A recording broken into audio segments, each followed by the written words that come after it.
Oke teman-teman, sekarang kita akan menuju ke Lok Matai. Terus saksikan perjalanan yang sangat menantang untuk menuju ke Lok Matai ya.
Oke teman-teman, kita istirahat sebentar untuk menghilangkan penatan kaki.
Alhamdulillah kita sudah hampir sampai, sekitar 100 meter lagi di depan ya.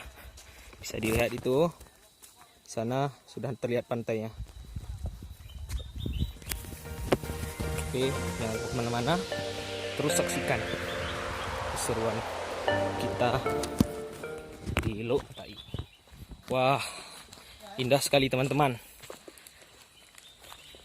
Pemandangannya di sana, lautnya, ya kan?